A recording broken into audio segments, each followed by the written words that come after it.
On this episode of Believe in Lightning, we're taking a look at roster combinations. Where should the Lightning shuffle around their lineup as they prepare for another season in the Atlantic Division, as well as against some other top opponents in the Eastern Conference? We break it all down. Which players should sit, what players should play, all that coming up and more on Believe in Lightning.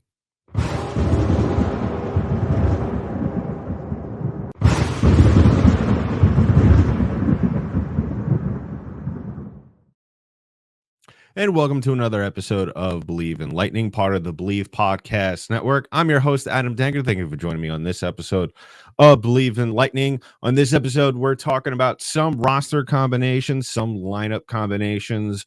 Who should the Lightning play this season? Who should the Lightning shuffle out here and there? Before we grab into those topics, please go ahead and subscribe to this podcast. We are available wherever podcasts are distributed in audio form. We're also available on YouTube, so go ahead, subscribe to our channel there. Hit that notification button so as soon as the newest episode drops, you'll be notified, and go ahead and like this video and join in on the conversation there. You can also follow us on our Instagram page at Believe in Lightning, and also check out my Twitter at DenkyDank, DenkyDank. So it seems as though the Lightning have a lot of their work cut out for them this season. You know, there's been a lot of positive, I think, attitude looking at the Lightning going into this season. I would think as the weeks have gone on, I think it's gotten more and more positive, being that, and we're going to be bringing this up, I said on the last episode too, and the first one as well, this is going to be a topic of conversation throughout the season, really, is how is this team going to be able to adjust and play just as well, if not better, without Steven Stamkos being in Tampa Bay? And unfortunately, that is something that is just going to be continuously brought up until those answers are going to be consistently answered. Because as we know, the Lightning do not have a good track record of playing consistently well or at a quality in which is sustainable in terms of winning.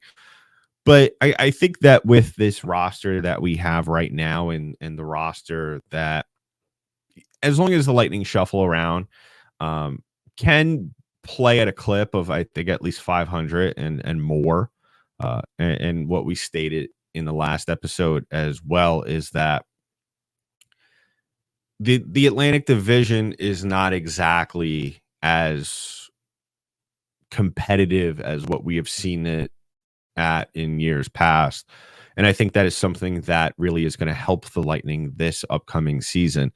But the one thing, and if you followed my other work before, you kind of know or have at least heard this before, I've spoken about in the past with the Lightning. One of their biggest issues last year was how the Lightning, their lineup was set up.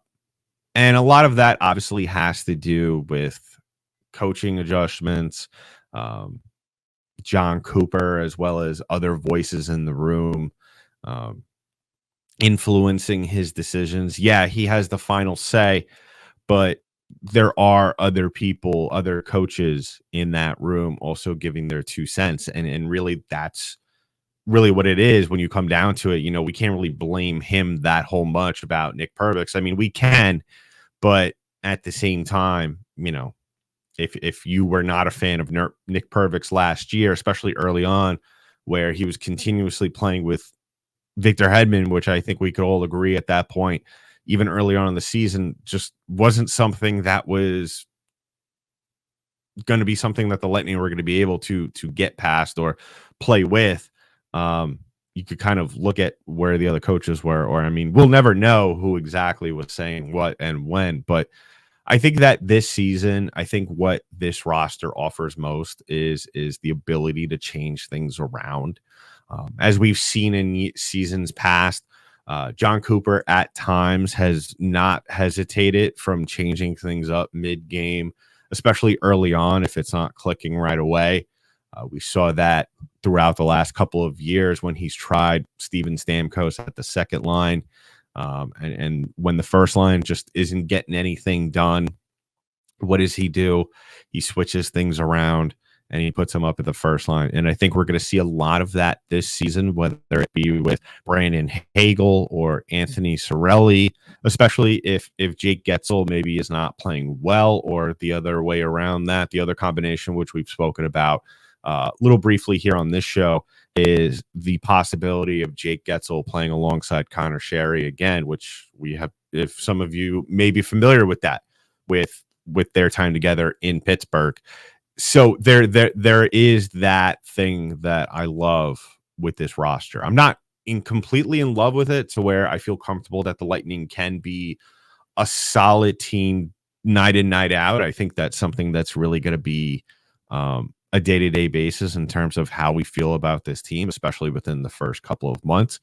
But when you look at this roster, and I wrote a piece about it for Bolts by the Bay, the one thing that I think will be talked about quite a bit, especially if we get to the first night against Carolina and Conor Geekie is not in the lineup, that is going to be a topic of conversation. I think, especially if he's not at the NHL level, and then at the same time, if he does play well, but he's just on the fourth line, which I think that is a more realistic place to put him at this point in time, especially if you're playing him this early in the season. You definitely don't want to overwhelm him. He's the top prospect in the organization, and I think that really he's not going to play center, because as we've seen in other instances with many other players who are very young, that the expectations, or even if the expectations aren't high, you have these guys who really, the center position is probably, if not but one of the most important positions on the ice, obviously alongside goaltender. I think that you just want him to get his feet wet. You don't want to throw him in the deep end. You just want to get his feet wet and allow him to go out there and play hockey and just learn the ins and out of just everyday NHL life, and to be able to get him into a daily routine, which is something that I think is really important for a player this young. And with the expectations that certainly come with, where you want him to be, whether it be at the end of this season or the next. But I think that really, and that's probably a really good place to start when you're really talking about the Lightning and what their line combinations are going to look like, is really, you have to talk about Conor Geekie, because really, I think at the end of the day, this is really something that is really going to be in a lot of people's minds, especially heading into training camp this month. I think that really, when you have the Conor Geekie conversation, you got to look at the fourth line, and you also got to look at Mitchell Chafee, who I really loved his play last year. Right now, if you're following along on Daily Faceoff, go ahead. But when I look at Mitchell Chafee, he's projected to play on the fourth line with Glendening and Gergensons. I think I don't think Gergensons is going to be an everyday player. I think he's going to be in a rotational role. As with who right now, I mean, that's really left to be seen. I think really what it comes down to is, some of the players that we see play in camp from Syracuse, because there are some guys that I think that will be very much be in play in terms of if they're going to be able to get an NHL spot. I think, it's not a matter of if, it's a matter of who really right now. And I think that really Gergensons was brought in more so as a kind of just a rotational guy. I'd be very shocked if, we're sitting here in even if you want to talk about even late October and Gergensons is playing every night. I think that would be very odd to see. You have guys like Maxim Groshev, who has played decently well in his limited time. As for who else we might see at the NHL level, I wouldn't be surprised if Jack Finley is brought in here and there throughout the course of the season to play on the fourth line. Gabriel Fortier, another player at Gage Conclaves. There's a plethora of players in Syracuse that I think will be getting a decent shot to battle for a roster spot going into training camp alongside Conor Geekie, because obviously I think that, especially with a highly touted prospect such as Geekie, you don't want to have him at the AHL level for too long. I just think that a guy like that, you want to get him up to the NHL right away. Um, and then obviously all eyes turn towards the fourth line. I think that eventually what will happen, and like I said, John Cooper is not shy of shuffling things around, especially even if things are going well. I think that we'll see Gergensons on a rotational role. I wouldn't be surprised if Sorelli gets moved up to the first line at some point, especially if this team is whether they're playing, especially if they're not playing well. I think Sorelli will be on the first line, if not in a permanent position at some point during the season. I think Getzel will be on the second line eventually. I think you'll see those two guys kind of flip flopping between the second and first line. I think the same goes for Hagel.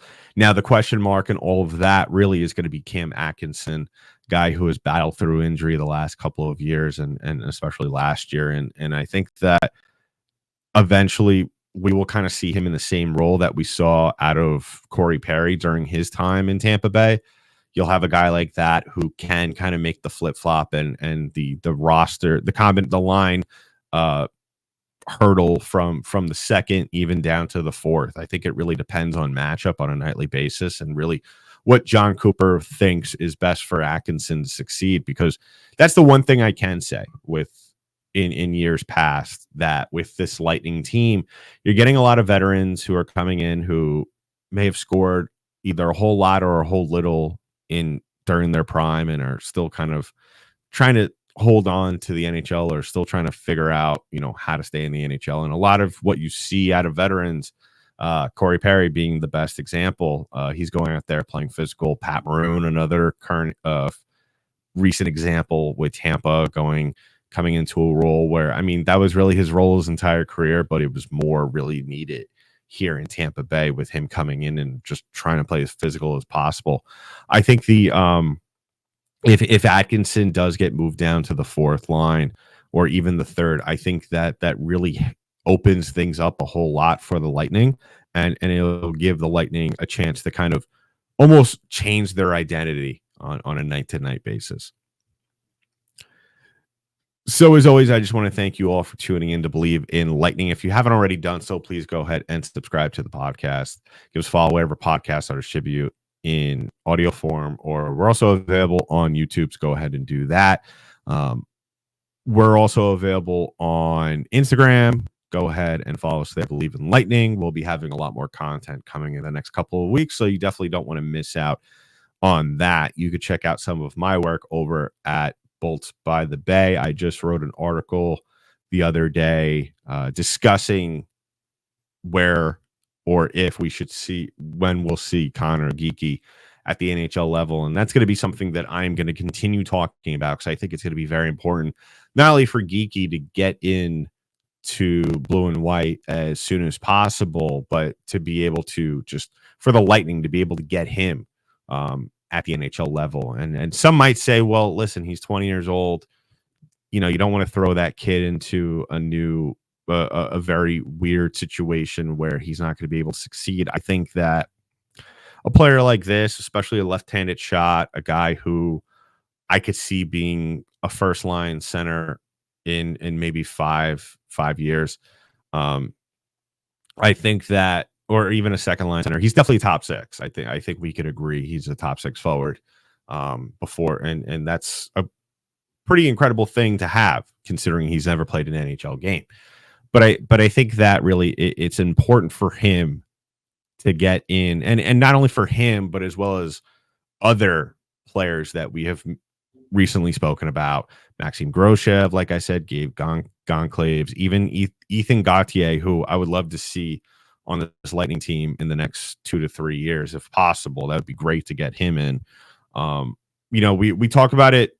I've talked about it quite a bit over the last year or so, how, the Lightning have not had the amount of high quality talent coming out of Syracuse as maybe some other teams do out of their AHL programs, considering they've been more recently successful. They've been trading away first round draft picks, and picks that they have had have been very low back of the round picks. I think that really they still do have a quite amount of decent um, talent.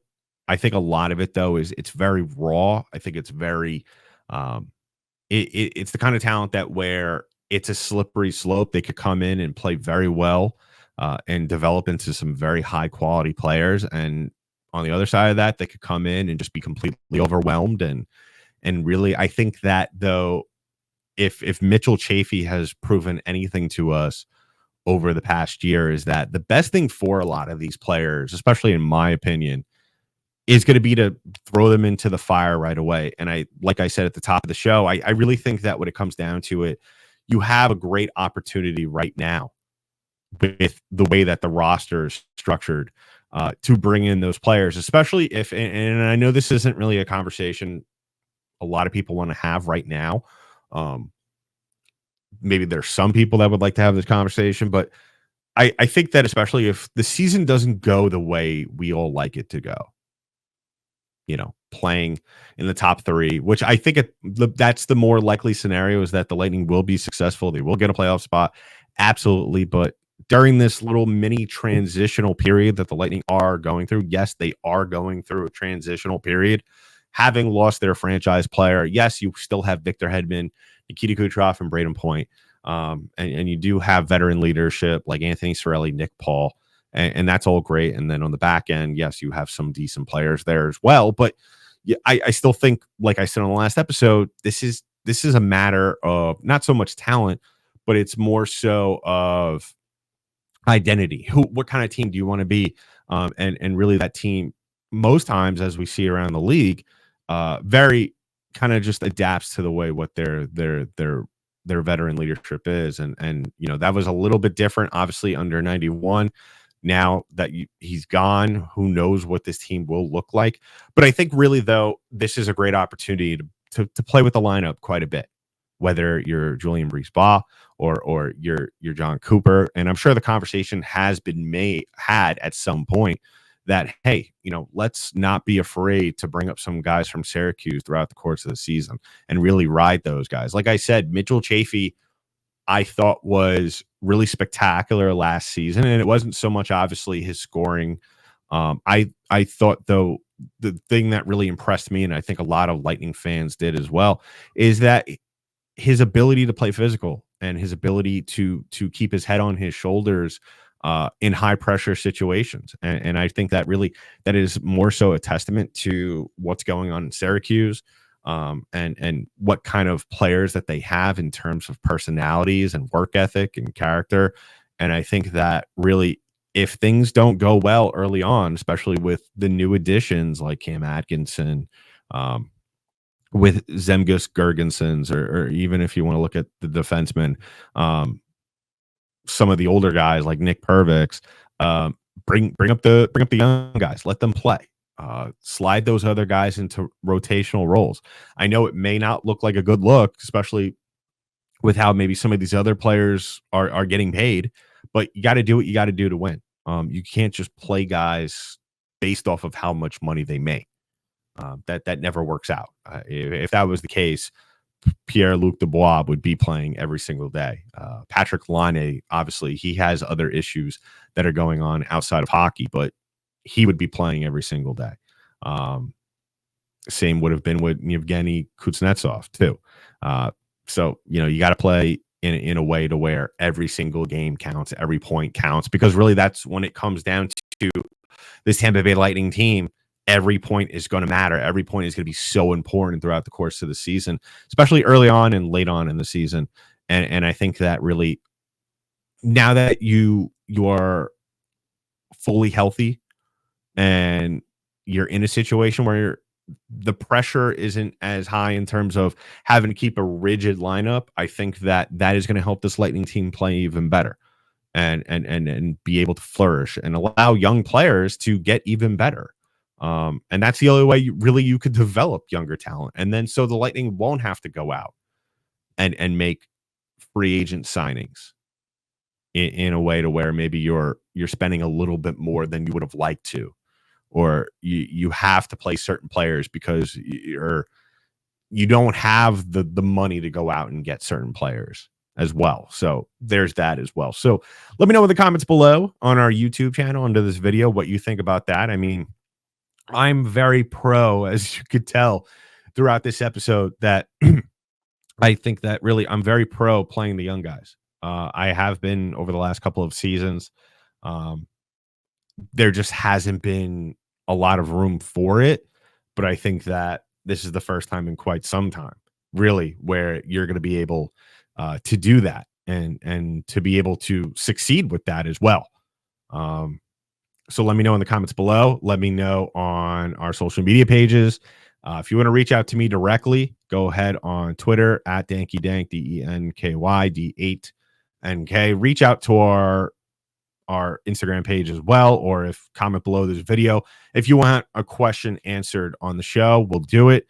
And then also some programming will be, once the season officially starts, we'll be going from one episode a week to about 3 to 5, depending on, the schedule, as well as just, news popping up here and there. So keep an eye out for that as always. But we're going to wrap things up real quick talking about really more Conor Geekie, because I think that this is the first time in quite some time, and I wrote it in my article, that the Lightning have not had a draft pick in the top 10, but even though Geekie was drafted 11th, they haven't had a draft pick that high since Jonathan Drouin in 2017 with the 3rd overall pick. And Drouin didn't exactly work out with the Lightning. He was eventually traded for Mikhail Sergachev. I think we could all agree that the Lightning won on that trade. And so when it comes down to Geekie, I think that really what the mindset should really be is you want to have him go on that first line. Obviously, he is very highly touted for his two-way play, which is great, and you love to see that out of a young player. Now, the big thing with him will obviously be, can he be able to handle the workload that is handed to him? 20 years old. He is a big kid, though. So that is something that I'm not entirely worried about in terms of him physically having to worry about the workload. It's the whole mental thing that is going to be interesting to see how he could react to that. He's 6'4", 205. I think that the sooner, and I'm going to continue to reiterate this until it happens consistently, I think the sooner you get him in and going at the NHL level, the sooner you can mold him almost into the player that you want. I think that a lot of people don't realize that unless you have like a highly touted prospect, like a Connor McDavid coming in, like those kind of level of prospects, like what Austin Matthews was, more recently, Connor Bedard. Eric Bedard was an MLB pitcher, for those who don't know. You have that ability to mold him. I mean, he's still going to be a two-way forward. He's still going to be a good center. He's going to be a scorer who I think eventually will be a 30 to 35 goal scorer. I think he could be a 90 to 95 point per year guy. As to anything more than that, I think that's entirely up to him. But I think the base things, the base attributes, I think you could definitely kind of swing one more than the other. But I think that really, when it comes down to it, with a young guy such as this, you want to have him at the 4th line, which obviously that's a grinder line, but to have a guy who could score the way he does on the bottom 6, I think you don't really see that on many clubs in the NHL around the league. And I think that's going to be something that's going to help the Lightning, especially in games in which things are just not swinging the way you want them to. I mean, that's going to happen. I've already mentally prepared myself for that, because that will happen. Every team goes through it, especially the Lightning, as I previously mentioned. But I think that the daily mantra with him, as long as he's not making mental mistakes to where he's picking up a lot of penalty minutes. And I think that though you should switch him out here and there, put him on the third.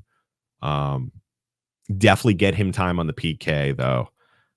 Um, you just want to tell him go out there and score, be a facilitator. Yeah, Glendenning's going to be running that line down the middle, but really you're the spoon that stirs the pot. And the same thing could be done on the third line. I think that though, in the end, we will see him play on that third line, especially if Sherry just does not, if it's just not able to click for him, because I think Sherry is playing on borrowed time. I know he was hurt a lot last year and just was not able to get it right. So I am still holding out hope that Connor Sherry will figure it out.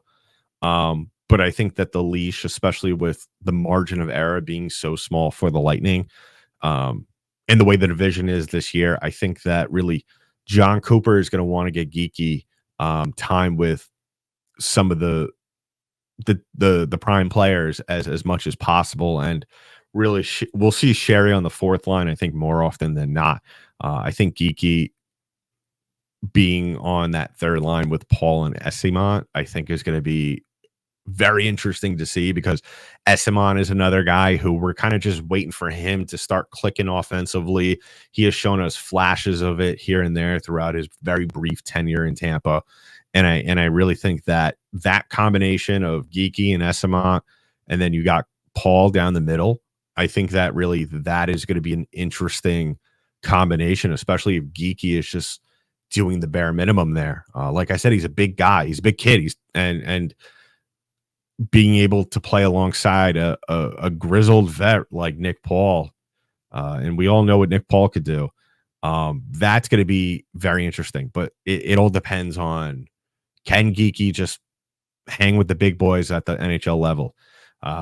Can he make the right decision and not, whether it be panic in certain high intensity situations or just, not get himself into boneheaded situations, because really that's like 90% of the battle when it comes down to rookie players and very young players, is can they just stay out of trouble in terms of on the ice, whether it be making, like I said, mental miscues or just boneheaded decisions and careless decisions. I think the physicality part and all of that, the muscle memory will all be there. And so, he's a player that I think that can rely on that. I've seen him play enough at the international level as well with Canada, to where I think if he's playing with that high level of talent there and with the juniors with Canada, I think that he could figure it out with the Tampa Bay Lightning, especially as a bottom six forward to begin with. So it's a lot of ifs, it's a lot of maybes, but I think, like I said at the top of the show, and I will continue to say, I think that really at the end of the day, this Lightning team is more flexible now than it's ever been, at least over the last 5 years. You have a lot of well-known talent, you have a lot of unknown talent, and I think that's going to mesh very well for the Lightning as the season progresses, as the need for change continues to arise on a nightly basis. And I think that the Lightning are going to be in a better situation now than they were 4 or 5 months ago. So let me know in the comments below, like I said on our YouTube page underneath this video, what you think. Download and subscribe to this podcast wherever podcasts are distributed in audio form. And we'll be back next week to talk more Lightning hockey. So that's been it for this episode in Believe in Lightning, part of the Believe Podcast Network. I'm your host, Adam Denker. I'll talk to you in the next one.